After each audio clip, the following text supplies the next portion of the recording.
Hi, my name is Elihu Poisel. I've been a practicing attorney in Indiana for 14 years. About 8 years ago, I started pursuing advantage gambling, and I left the full-time practice of law, formerly with Mr. Rowe, about 5 years ago. The written materials, the full unabridged edition, are on the website, the St. Joe County website under news. It's free, it's the no password protection. If somebody really wants it, I brought 6 CDs, so you don't actually have to go to the internet, you can have one of these. But it's 40-some pages long, and we saved a tree by not printing it all up.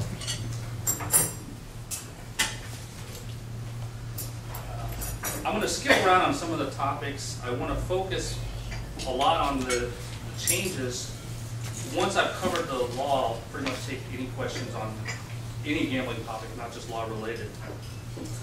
First thing I want to talk about is fundamental conflicts of gaming law. Now there's two primary concerns that all kinds of laws concerning gambling have. The first is to prevent the evils, the bad, whatever you want to call it, the problems caused by gambling.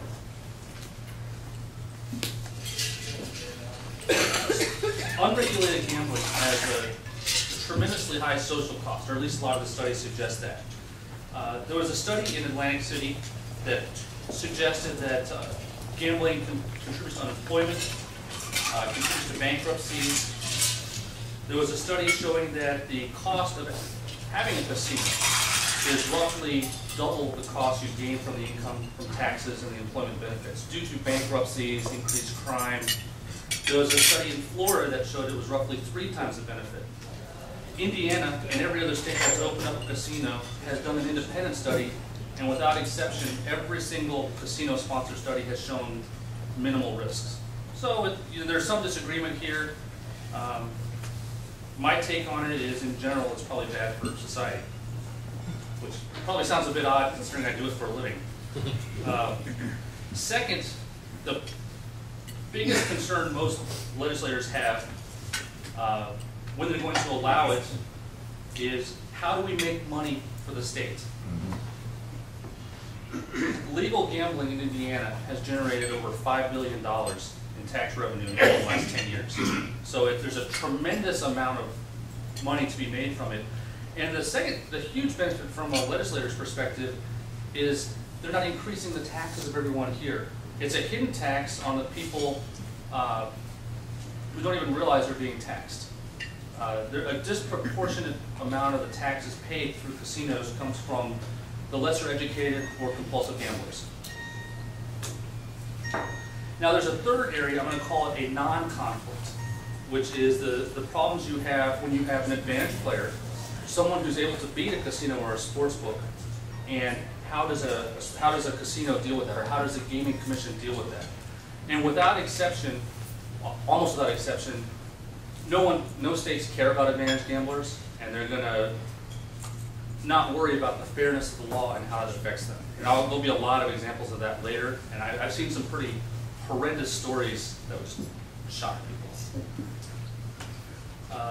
Professional gambling.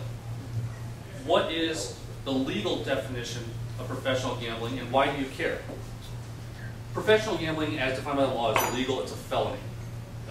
If you're just playing at home with your friends, betting with a bookie, betting on the internet, that's not professional gambling, even if you're a winning player. That's just misdemeanor gambling, and I don't think I've ever heard of anyone in Indiana being charged with misdemeanor gambling unless there was something with it, like check fraud or burglary or some host of things. If we have any prosecutors here, has anyone ever prosecuted for...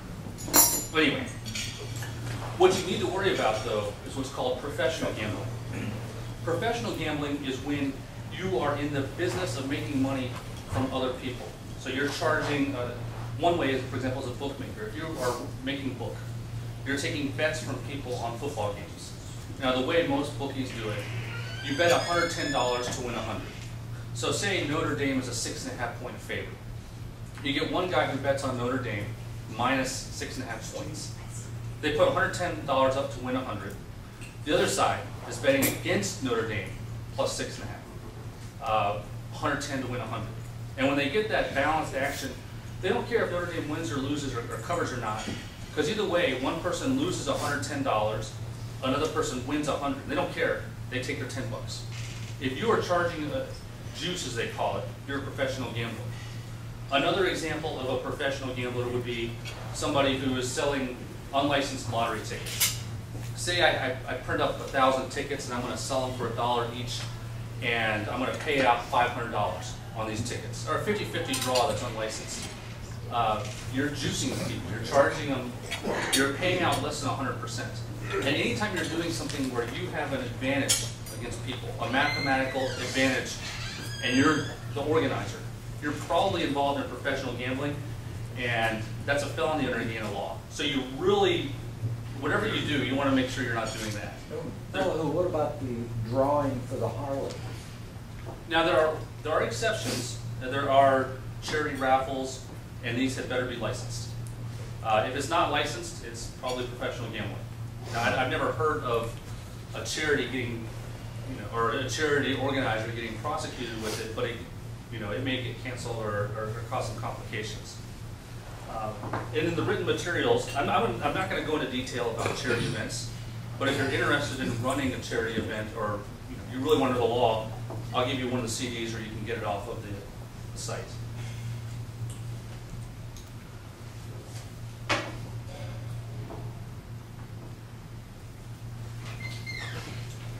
Now, sometimes the line between being a professional gambler and a recreational gambler gets a little blurry. There's a website, for example, called Matchbook on the internet. I can go to Matchbook if I send money there through credit card, bank wire, Western Union, or any of the other ways that the government's trying to stop me from getting money there. I can then put up an offer, and it's just like a stock exchange. Now, I think Notre Dame is a 17-point favorite against Nevada on the opening week. So if I wanted to, I could put up an offer. I could say, I want to bet $100 on Notre Dame minus 17, and I want odds. I wanted an even money. I want to bet 100, win 100. Or I could say, I want to bet 100, win 110. And if I do that, that's really the same as making an offer to the public to say, if you want to bet against Notre Dame, you bet 110 to win 100, which sounds just like being a bookie almost. So you can make your own offers, but there's any person there can accept it. And then the person who accepts it gets charged a 1% commission. So Matchbook is a foreign corporation is making money, but it can look very much like professional gambling because you're placing offers. And I can place offers on both sides. I can place Notre Dame. I bet on Notre Dame 100 to win 110.